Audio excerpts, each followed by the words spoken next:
ಓಂ ಶ್ರೀ ಗುರು ಬಸವಲಿಂಗಾಯ ನಮಃ.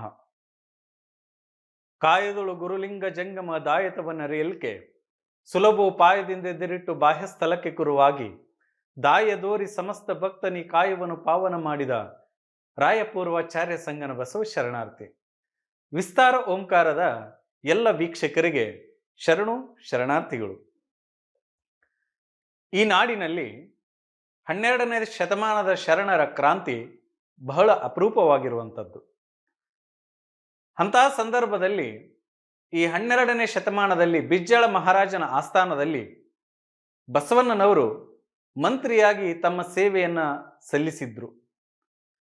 ಕಾಯಕನಿಷ್ಠರು, ದಾಸೋಹ ಪ್ರೇಮಿಗಳು, ಎಲ್ಲದಕ್ಕಿಂತ ಹೆಚ್ಚಾಗಿ ಇಡೀ ನಾಡನ್ನ ಬೆಳಗಿರಿದಂಥವರು. ಬಿಜ್ಜಳ ಮಹಾರಾಜನ ಆಸ್ಥಾನದಲ್ಲಿ ಮಂತ್ರಿಯಾಗಿ ಬಸವಣ್ಣನವರು ಕಾಯಕವನ್ನು ಮಾಡಿಕೊಂಡು ಹೋಗುವಂಥ ಸಂದರ್ಭದಲ್ಲಿ ಒಂದು ಘಟನೆ ನಡೀತದೆ. ಏನು? ಇವತ್ತಿನ ದಿನಮಾನಗಳಿಗೆ ಪ್ರಸ್ತುತ ಭ್ರಷ್ಟಾಚಾರ ತುಂಬಿ ತುಳುಕುವಂಥ ಈ ಸಮಾಜದಲ್ಲಿ ಇವತ್ತಿನ ದಿನಮಾನಗಳಿಗೆ ಆ ಘಟನೆ ಬಹಳಷ್ಟು ಒಂದಿಷ್ಟು ಅರ್ಥಗಂಭೀರ ಜೊತೆಗೆ ಪ್ರಸ್ತುತ ಅಂತ ನನಗನ್ನಿಸ್ತದೆ. ಬಿಜ್ಜಳ ಮಹಾರಾಜನ ಆಸ್ಥಾನದಲ್ಲಿ ಬಸವಣ್ಣನವರು ಮಂತ್ರಿಯಾಗಿ ಸೇವೆಯನ್ನು ಸಲ್ಲಿಸುವಂಥ ಸಂದರ್ಭದಲ್ಲಿ ಒಂದು ದಿನ ರಾಜ್ಯದ ಎಲ್ಲ ಲೆಕ್ಕಪತ್ರವನ್ನು ಮನೆಯಲ್ಲಿ ಮಾಡ್ತಾ ಕುಳಿತಿರ್ತಾರೆ. ಮನೆಯಲ್ಲಿ ಲೆಕ್ಕಪತ್ರವನ್ನು ಮಾಡ್ತಾ ಬಸವಣ್ಣನವರು ಕುಳಿತಂಥ ಸಂದರ್ಭದಲ್ಲಿ ಅವರ ಪ್ರಾಮಾಣಿಕತೆ, ಅವರ ಪರಿಶುದ್ಧ ಕಾಯಕ ಇಡೀ ನಾಡಿಗೆ ಆದರ್ಶವಾಗ್ತದೆ. ಅಂತಹ ಸಂದರ್ಭದಲ್ಲಿ ಬಿಜ್ಜಳ ಮಹಾರಾಜ ರಾತ್ರಿ ಎದ್ದು ಏನು ಮಾಡ್ತಿರಬಹುದು ಬಸವಣ್ಣನವರು, ಅವರನ್ನು ನೋಡಬೇಕು, ಕಾಣಬೇಕು, ಒಂದೆರಡು ಮಾತುಗಳನ್ನು ಆಡಬೇಕು ಅಂತ ತಿಳ್ಕೊಂಡು ಬಿಜ್ಜಳ ಮಹಾರಾಜ ಬಸವಣ್ಣನವರ ಮನೆಗೆ ಬರ್ತಾರೆ, ಅವರ ಕೋಣೆಗೆ ಬರ್ತಾರೆ. ಬಸವಣ್ಣನವರು ರಾತ್ರಿಯೆಲ್ಲ ರಾಜ್ಯದ ಲೆಕ್ಕಪತ್ರವನ್ನು ಮಾಡ್ತಾ ಕುಳಿತಿದ್ರು. ಅಂತಹ ಸಂದರ್ಭದಲ್ಲಿ ಒಂದು ದೀಪವನ್ನು ಹಚ್ಕೊಂಡು ಕೂತಿದ್ರು. ಆ ದೀಪವನ್ನು ಹಚ್ಕೊಂಡು ಕೂತಾಗ ಅದರ ಪಕ್ಕದಲ್ಲಿ ಒಂದು ದೀಪ, ಎರಡು ದೀಪಗಳಿದ್ದು, ಒಂದು ದೀಪ ಆರಿದ್ದು, ಒಂದು ಹಚ್ಚಿದ್ದು.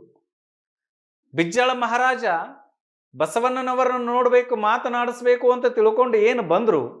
ಬಂದಂತಹ ಸಂದರ್ಭದಲ್ಲಿ ಬಸವಣ್ಣನವರು ಬಂದಿರುವಂಥದ್ದನ್ನು ನೋಡಿದ್ರು. ಬಿಜ್ಜಳ ಮಹಾರಾಜ ಬಂದಿರುವುದನ್ನು ನೋಡಿದ್ರು. ಶರಣು ಶರಣಾರ್ಥಿ ಮಹಾರಾಜನವರು ಬರಬೇಕು ಅಂತ ತಿಳ್ಕೊಂಡು ಹೇಳ ಕಳಿಸಿದ್ರ, ನಾನಾ ಬರ್ತಿದ್ದೆ, ತಾವು ಬಂದಿರಿ, ಬರಬೇಕು ಬರಬೇಕು ಅಂತ ಬರಮಾಡಿಕೊಂಡ್ರು. ಮನೆಯೊಳಗೆ ಬರಮಾಡಿಕೊಂಡು ಬಿಜ್ಜಳ ಮಹಾರಾಜನನ್ನು ಕುಂತ್ಕೊಳ್ಳಿಕ್ಕೆ ಹೇಳಿದ್ರು. ಬಿಜ್ಜಳ ಮಹಾರಾಜ ಕುತ್ಕೊಂಡಂತ ಸಂದರ್ಭದಲ್ಲಿ ಬಿಜ್ಜಳ ಮಹಾರಾಜ ಏನು ಮಾಡ್ತಿದ್ರಿ ಬಸವಣ್ಣನವರೇ ಅಂದಾಗ, ರಾಜ್ಯದ ಲೆಕ್ಕಪತ್ರವನ್ನು ಮಾಡ್ತಿದ್ದೆ ಮಹಾರಾಜ, ಒಂದು ನಿಮಿಷ ಅಂದ ಬಸವಣ್ಣ. ಬಿಜ್ಜಳ ಮಹಾರಾಜ ಅಂತಾನ, ಯಾಕೆ ಬಸವಣ್ಣ, ಏನಾಯ್ತು? ಏನಿಲ್ಲಪ್ಪ, ಒಂದು ನಿಮಿಷ ಮಹಾರಾಜ, ಒಂದೇ ಒಂದು ನಿಮಿಷ ನನಗೆ ಸಮಯ ಕೊಡು ಅಂತ ತಿಳ್ಕೊಂಡು ಯಾವ ದೀಪವನ್ನು ಹಚ್ಚಿ ಕೆಲಸ ಮಾಡ್ತಿದ್ದ ಬಸವಣ್ಣ ಆ ದೀಪವನ್ನು ಆರಿಸಿದ. ಕತ್ತಲಾಯ್ತು. ಬಿಜ್ಜಳ ಮಹಾರಾಜನಿಗೆ ಸಿಟ್ಟು ಬಂತು. ನಾನೊಬ್ಬ ರಾಜ ಬಂದಾಗ ದೀಪವನ್ನು ಆರಿಸಿ ಕತ್ಲ ಮಾಡ್ತಾನ ಬಸವಣ್ಣ ಅಂದಾಗ ಪಕ್ಕದಲ್ಲಿರುವಂತ ಆರಿರುವ ದೀಪವನ್ನು ಹಚ್ಚಿದ ಬಸವಣ್ಣ. ಹತ್ತಿರೋ ದೀಪವನ್ನು ಆರಿಸಿ ಪಕ್ಕದಲ್ಲಿರುವಂತ ದೀಪವನ್ನು ಹಚ್ಚಿದ. ಬಿಜ್ಜಳ ಮಹಾರಾಜನಿಗೆ ಒಂದಿಷ್ಟು ಆಶ್ಚರ್ಯ ಆಯ್ತು. ಯಾಕೆ ಬಸವಣ್ಣ ಹಿಂಗ ಮಾಡಿದೆ? ಹತ್ತಿರ ದೀಪವನ್ನು ಬಿಟ್ಟು ಪಕ್ಕದಲ್ಲಿರುವಂತ ದೀಪವನ್ನು ಯಾಕೆ ಹಚ್ಚಿದೆ ಅಂದಾಗ ಮಹಾರಾಜನಿಗೆ ಬಿಜ್ಜಳ ಮಹಾರಾಜ ಹೇಳಿದ ಮಾತು ಎಂಥದ್ದು? ಇಲ್ಲ, ನಾನು ರಾಜ್ಯದ ಲೆಕ್ಕಪತ್ರವನ್ನು ಮಾಡುವಂತಹ ಸಂದರ್ಭದಲ್ಲಿ ರಾಜ್ಯದ ದೀಪ ಏನಿದೆಯಲ್ಲ, ನೀವು ಕೊಟ್ಟಿರುವಂತ ದೀಪ, ಆ ದೀಪವನ್ನು ಹಚ್ಚಿದ್ದೆ. ಇವಾಗ ನಾವು ಕುಂತು ಮಾತನಾಡ್ತಿದ್ದೇವಲ್ಲ, ಇದು ನಮ್ಮ ಮಾತುಗಳು, ಇದು ಸಾರ್ವಜನಿಕ ಅಲ್ಲ, ಇದು ರಾಜ್ಯದ್ದಲ್ಲ, ಇದು ನಮ್ಮ ಸ್ವಂತದ್ದು. ನನ್ನ ಮನೆಯ ದೀಪವನ್ನು ಹಚ್ಚಿನಿ, ರಾಜ್ಯದ ದೀಪ ಹಚ್ಚಿ ಕೆಲಸ ಮಾಡೋದನ್ನು ಆರಿಸಿದ್ದೀನಿ ಅಂದ ಬಸವಣ್ಣ. ರಾಜ್ಯದ ಕೆಲಸವನ್ನು ಮಾಡುವಾಗ, ಸಾಮ್ರಾಜ್ಯದ ಕೆಲಸ ಮಾಡುವಾಗ, ಕಾಯಕ ಮಾಡುವಾಗ ಸಾಮ್ರಾಜ್ಯದ ದೀಪವನ್ನು ಹಚ್ಚೋದು, ಮನೆಯೊಳಗೆ ಕುಂತು ಖಾಲಿ ಮಾತಾಡುವಾಗ ನಮ್ಮಿಬ್ಬರ ದೀಪ, ನಮ್ಮ ಮನೆಯ ದೀಪವನ್ನು ಹಚ್ಚೋದು ಅಂದ ಬಸವಣ್ಣ. ಹೇಳೋದು ಇಷ್ಟೇ, ಭ್ರಷ್ಟಾಚಾರಕ್ಕೆ ಇದೊಂದು ಉದಾಹರಣೆಯಾಗಿ ನಿಲ್ತದೆ ಇವತ್ತಿನ ದಿನಮಾನಗಳಲ್ಲಿ. ಎಷ್ಟೋ ಗೌರ್ಮೆಂಟ್ ಆಫೀಸರ್ಗಳು ಇವತ್ತಿನ ದಿನ ತಮ್ಮ ಆಫೀಸ್ ಕಾರುಗಳಲ್ಲಿ ತಮ್ಮ ಹೆಂಡತಿಯನ್ನ, ಮಕ್ಕಳನ್ನ ಎಲ್ಲೋ ಡ್ರಾಪ್ ಮಾಡಕ್ ಕಳಿಸ್ತಾರ. ಒಂದು ದೀಪ ಹಚ್ಚಲಿಲ್ಲ ಬಸವಣ್ಣ, ಸಾಮ್ರಾಜ್ಯದ ದೀಪ, ನಮ್ಮ ಸ್ವಂತದ ದೀಪ ಹಚ್ಚಿ ಮಾತನಾಡೋಣ ಅಂದ ಬಸವಣ್ಣ. ಹೆಂಡತಿ ಮಾರ್ಕೆಟಿಗೆ ಹೋಗ್ತಾಳ, ಆಫೀಸ್ ಕಾರ್ ತಗೊಂಡು, ಸರ್ಕಾರದ ಕಾರ್ ತಗೊಂಡು ಮಾರ್ಕೆಟಿಗೆ ಹೋಗೋರದಾರ, ಮಕ್ಕಳನ್ನ ಶಾಲೆಗಳಿಗೆ ಹೋಗಿ ಡ್ರಾಪ್ ಮಾಡಿ ಬರೋರದಾರ, ಕಾಯಿಪಲ್ಯ ತರಕ ಕಳಿಸಿದವ್ರನ್ನ ನಾವು ನೋಡ್ತೇವಿ ಅಂತಂದ್ರೆ ಈ ನಾಡಿನಲ್ಲಿ ಭ್ರಷ್ಟಾಚಾರ ತುಂಬಿ ತುಳುಕ್ತಾ ಇದೆ. ಕೊಂಚು ಲಂಚದ ಮಂಚಕ್ಕೆ ಕೈ ಚಾಚಿ ಲಂಚ ತಾಯಿ ಎನ್ನುವಾಗ ಕೊಂಚು ತಾಳು ಎನ್ನುವರೆಷ್ಟು ಜನ ಅಂತ ತಿಳ್ಕೊಂಡು ಸಿದ್ದಯ್ಯ ಪುರಾಣಿಕ ಬರೀತಾರೆ.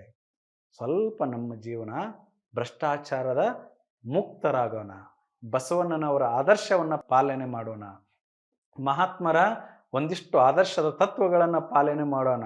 ಅವರ ಜೀವನವನ್ನು ಓದಿದ್ರೆ ಸಾಕು ನಮ್ಮ ಜೀವನ ಪವಿತ್ರ ಆಗ್ತದೆ ಎನ್ನುವಂಥ ಮಾತು ಹೇಳಿ ಭ್ರಷ್ಟಾಚಾರದ ಮುಕ್ತ ಸಮಾಜ ನಮ್ಮ ದೇಶವಾಗಲಿ ಅಂತ ಹಾರೈಸಿ ನನ್ನ ಮಾತು ಮುಗಿಸ್ತೇನೆ.